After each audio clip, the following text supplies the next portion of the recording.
নমস্কার, আপনারা দেখছেন আপডেট বাংলা ইউটিউব চ্যানেল। জানাবো আজকের কিছু বাছাই করা গুরুত্বপূর্ণ খবর।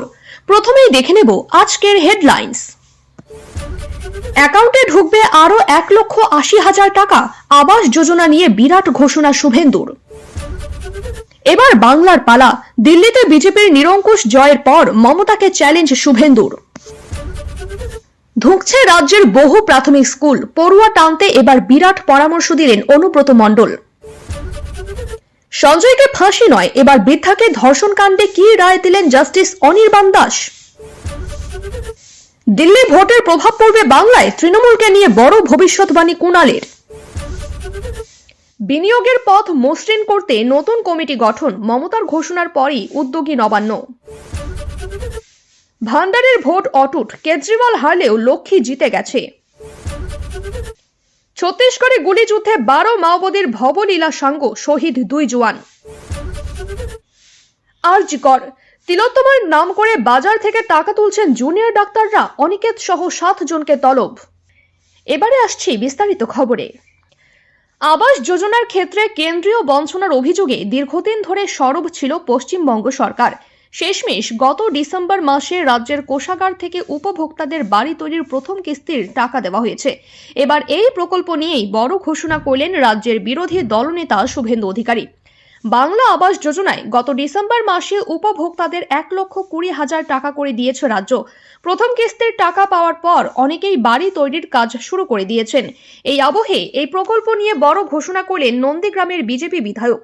পশ্চিমবঙ্গে যদি বিজেপি ক্ষমতায় আসে তাহলে আবাস যোজনার গ্রাহকদের 3 লক্ষ টাকা করে দেওয়া হবে বলে ঘোষণা করেন শুভেন্দু। এখানেই শেষ নয়, তৃণমূল আমলে যে সকল আবাস গ্রাহকরা 1,20,000 টাকা করে পেয়েছেন তাদের বকেয়া 1,80,000 টাকাও দিয়ে দেওয়া হবে বলে ঘোষণা করেন রাজ্যের বিরোধী দলনেতা। সম্প্রতি পূর্ব মেদিনীপুরের একটি জনসভা থেকে এমনই আশ্বাস দেন তিনি। শুভেন্দু এদিন বলেন, 1,20,000 টাকায় বাড়ি হয় নাকি? রাজ্যে বিজেপি ক্ষমতায় আসলে ইতিমধ্যেই যারা আবাস যোজনার টাকা পেয়ে গিয়েছেন তাদের আরো 1,80,000 টাকা দেওয়া হবে। আর যারা এখনো অবধি ঘর পাননি, বিজেপি সরকারের তরফ থেকে তাদের 3 লক্ষ টাকার ঘর দেওয়া হবে। দিল্লি বিধানসভা নির্বাচনে বিজেপির নিরঙ্কুশ জয়ের পর বাংলার বিজেপি নেতা শুভেন্দু অধিকারীও মমতা বন্দ্যোপাধ্যায়কে চ্যালেঞ্জ জানিয়েছেন। তিনি বলেন, এবার বাংলার পালা। তিনি বলেন, দিল্লির জয় আমাদের, এবার 2026 সালে বাংলার পালা। এদিকে বাংলার প্রবীণ বিজেপি নেতা সুকান্ত মজুমদার বলেছেন যে বাংলার মানুষও বিজেপিকে বিপুল সংখ্যায় ভোট দেবেন। আগামী বছরের এপ্রিল মে মাসে পশ্চিমবঙ্গে বিধানসভা নির্বাচন হতে পারে। এমন পরিস্থিতিতে বিজেপি তৃণমূল কংগ্রেসকে পরাজিত করার জন্য পূর্ণ প্রস্তুতি নিচ্ছে। পশ্চিমবঙ্গে তৃণমূল কংগ্রেসকে হারানোর বিজেপির জন্য একটি বড় চ্যালেঞ্জ। পশ্চিমবঙ্গে প্রধানমন্ত্রী মোদীর মুখ সামনে রেখে নির্বাচন লড়া হয়েছিল, কিন্তু তারপরেও বিজেপি তৃণমূল কংগ্রেসের বিরুদ্ধে সফল হতে পারেনি। 2019 এবং 2024 সালের লোকসভা নির্বাচনে এবং 2021 সালের বিধানসভা নির্বাচনেও বিজেপিকে পরাজয়ের মুখোমুখি হতে হয়েছিল। 2021 সালের কলকাতা পৌর নির্বাচনেও তৃণমূল কংগ্রেস বিজেপিকে হারিয়েছিল। পশ্চিমবঙ্গে প্রায় 2 দলের মধ্যে উত্তেজনা অব্যাহত থাকে। নির্বাচনের পরেও পশ্চিমবঙ্গে সহিংসতা ছিল। বিজেপি এবং তৃণমূল কর্মীদের মধ্যে প্রায়ই সংঘর্ষের ঘটনা ঘটে। সন্দেশখালীর আরজিকর হাসপাতালে তৃণমূল নেতা শেখ শাহজাহান এবং চিকিৎসকের ধর্ষণ ও খুনের ঘটনা নিয়েও 2 পক্ষ মুখোমুখি অবস্থানে ছিল, যেখানে মমতা বন্দ্যোপাধ্যায় আম আদমি পার্টিকে সমর্থন করেছিলেন। দিল্লিতে আসন ভাগাভাগি নিয়ে আম আদমি পার্টি এবং কংগ্রেসের মধ্যে কোনো চুক্তি হয়নি। এমন পরিস্থিতিতে দিল্লিতে পরাজয়ের পর ইন্ডিয়া জোটও উত্তেজনাপূর্ণ হয়ে উঠেছে। এখন যদি সর্বভারতীয় জোটে তৃণমূল কংগ্রেসের আধিপত্য বৃদ্ধি পায় তাহলে বাংলায় বিজেপির চ্যালেঞ্জ আরও কঠিন হয়ে উঠতে পারে। একই সাথে মমতা বন্দ্যোপাধ্যায় 2029 সালের লোকসভা নির্বাচনের জন্য একজন নতুন নেতা হিসেবেও আবির্ভূত হতে পারেন। তৃণমূল কংগ্রেসের হেভি ওয়েটদের মধ্যে একজন হলেন অনুব্রত মণ্ডল। জেলার রাজনীতিতে কেষ্ট নামেই অধিক পরিচিত তিনি। গরু পাচার মামলায় গত বছর জামিন পেয়ে ফেরার পর থেকেই রাজনীতির আঙিনায় ফের সক্রিয় হয়ে উঠেছেন। এবার যেমন সরকার পোষিত প্রাথমিক বিদ্যালয়গুলিতে কিভাবে আরো বেশি সংখ্যক পড়ুয়া টানা যায় সেই নিয়ে পরামর্শ দিলেন তিনি। বীরভূমের রাজনীতিতে অনুব্রত মণ্ডলের ভূমিকার কথা কারোর অজানা নয়।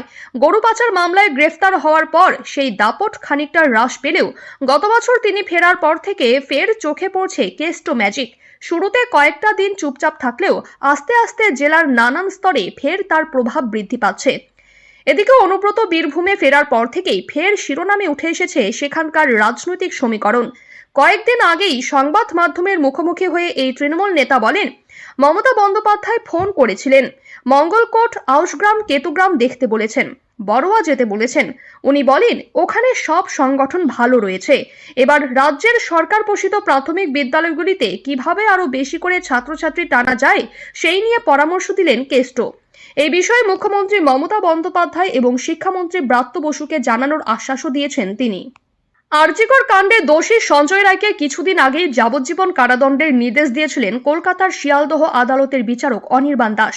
তিলোত্তমার নির্মম ধর্ষণ খুনের ঘটনায় অভিযুক্ত সঞ্জয়কে ফাঁসি না দিয়ে যাবজ্জীবন কারাদণ্ডের শাস্তি দেওয়ায় ব্যাপক জনরোষের মুখে পড়েছিলেন জাস্টিস দাস। ঘটনার পর এনআরএস হাসপাতালে বৃদ্ধার শারীরিক পরীক্ষা করিয়ে ধর্ষণের মামলার রুজু করেছিল পুলিশ। 2020 সালের 16 জুলাই অভিযুক্ত বিমান বসু ওরফে রাজুকে গ্রেফতার করা হয়েছিল। যদিও করোনার সময় 2021 সালে ওই বৃদ্ধার মৃত্যু হয়, কিন্তু তার দেওয়া গোপন জবানবন্দির ভিত্তিতেই চলতে থাকে মামলা। করোনা পর্বে অভিযুক্ত যুবক জামিন পেলেও 2023 সালে এই মামলার বিচার প্রক্রিয়া আবার শুরু হয়। এই মামলায় মোট 11 জন সাক্ষীর বয়ান রেকর্ড করে আদালত। বিধান বসুকে শাস্তি দেওয়ার আগে তার বক্তব্য জানতে চেয়ে বিচারক তাকে প্রশ্ন করেন, আপনি বিধান বসু, আপনাকে কাল বলেছিলাম আপনি দোষী, সাজার বিষয়ে আপনার কি বক্তব্য? জবাবে কাঠগড়ায় দাঁড়িয়ে অভিযুক্ত দাবি করেছিল, আমি বৃদ্ধার বাড়িতে ভাড়া থাকতাম, উনি প্রায়ই টাকা চাইতেন, আমি দেইনি বলে আমাকে ফাঁসানো হয়েছে, আমি নির্দোষ। জবাবের বিচারক অনির্বাণ দাস বলেন, আপনি বিবাহিত, বাড়ি থেকে কেউ এসেছেন? বিধান জানায় তার 3 বছরের সন্তানকে নিয়ে তার স্ত্রী এসেছেন আদালতে। একথা শোনার পর বিচারক দাস বলেন, আপনি যা বলছেন তা প্রমাণ করতে পারেননি, এটা দুর্ভাগ্যজনক। এরপরেই অভিযুক্ত বিধান বসুর 7 বছরের সশ্রম কারাদণ্ড এবং 10 লক্ষ টাকা জরিমানার নির্দেশ দেন বিচারক। জরিমানা দিতে না পারলে আরও 10 মাস জেলের শাস্তি দেওয়া হয় তাকে। আদালতের রায় শোনার পরেই এদিন কান্নায় ভেঙে পড়ে বিধান বসুর স্ত্রী। দিল্লি ভোটে এবার এসেছে পরিবর্তন। তৃতীয়বার ক্ষমতায় ফিরতে পারেনি আপ সরকার, বরং পদ্মঝড়ে এলোমেলো অবস্থা ঝাড়ুর। বাংলায় বিধানসভা ভোটেও কি পড়বে এর প্রভাব? 26 বছর পর দিল্লিতে বিজেপি ফিরতেই বাংলায় সুর চড়িয়েছেন শুভেন্দু অধিকারী। বিজেপি এ রাজ্যে ক্ষমতায় এলে কি করবে তা উল্লেখ করে গুচ্ছ প্রতিশ্রুতিও দিয়েছেন তিনি। পাল্টা এক্স হ্যান্ডেলে কুণাল লেখেন, 2026 সালের নির্বাচনে 250-রও বেশি আসনে জিতবে তৃণমূল কংগ্রেস। চতুর্থবার মুখ্যমন্ত্রী হবেন তৃণমূল নেত্রী মমতা বন্দ্যোপাধ্যায়। দিল্লি ভোটের প্রভাব নিয়ে তার বক্তব্য, কোথায় কি হলো সেটা আমাদের বিষয় নয়, দিল্লির বিষয় দিল্লিতেই, এখানে কোনো মন্তব্য করার জায়গা নেই, বাংলায় ওসবের প্রভাবও নেই।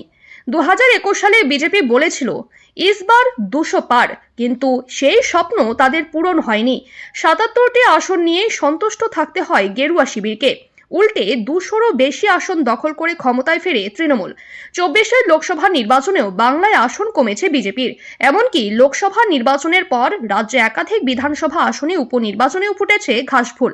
কাল দিল্লি বিধানসভা নির্বাচনের ফল প্রকাশের পরেই সুর চড়াতে শুরু করেন রাজ্যের বিরোধী দলনেতা।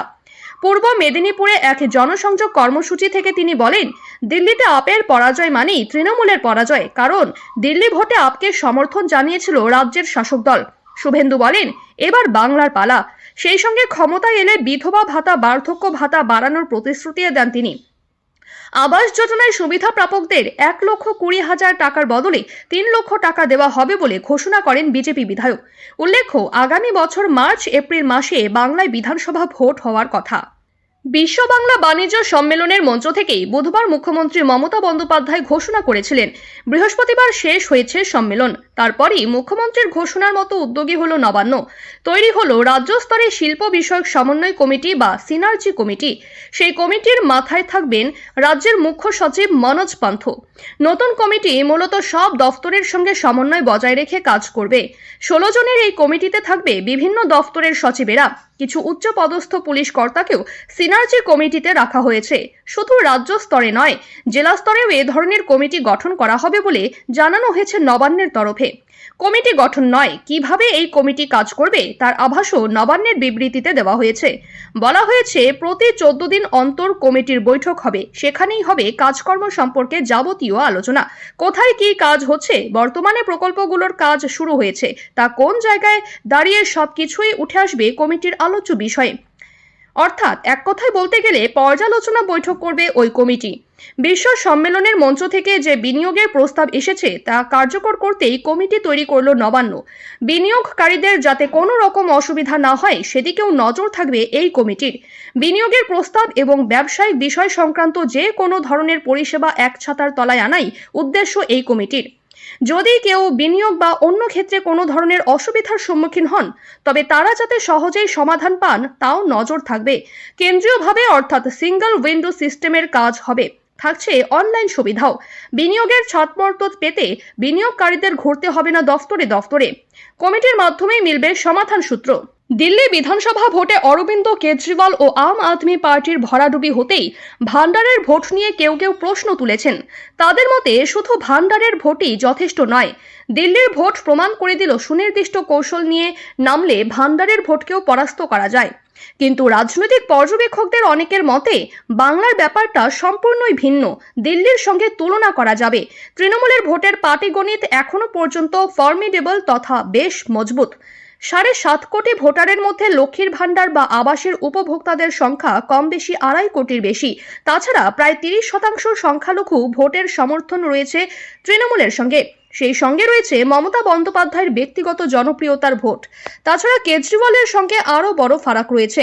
মুখ্যমন্ত্রী মমতা বন্দ্যোপাধ্যায়ের বিরুদ্ধে ব্যক্তিগত স্তরে কোনো দুর্নীতির অভিযোগ নেই। আম আদমি কেজরিওয়ালের শীর্ষ মহল নিয়ে যে অভিযোগ উঠেছিল তার সুযোগও বাংলায় নেই। বস্তুত লক্ষ্মীর ভান্ডারে যে মোক্ষ লাভ হতে পারে তা বিজেপিও এখন বুঝে গেছে। মমতা বন্দ্যোপাধ্যায়ের লক্ষ্মীর ভান্ডারকে অনুকরণ করে বিজেপি শাসিত রাজ্যে লাডলি বেহনা, লড়কি বেহেন যোজনা ইত্যাদি শুরু হয়েছে। আর দিল্লি ভোটে বিজেপিও অঙ্গীকার করেছিল যে ক্ষমতায় এলে মহিলাদের মাসে 2,500 টাকা করে দেবে, যার নাম হবে মহিলা সম্মান নিধি। কে বলতে পারে বিজেপির এই জয়ের নেপথ্যে সেটা অনুঘটক নয়? সুতরাং লক্ষ্মীর জয় সর্বত্র, এর বিকল্প আপাতত নেই। মাওবাদীর নিধনে আবারও বড় সাফল্য ভারতীয় সেনাবাহিনীর।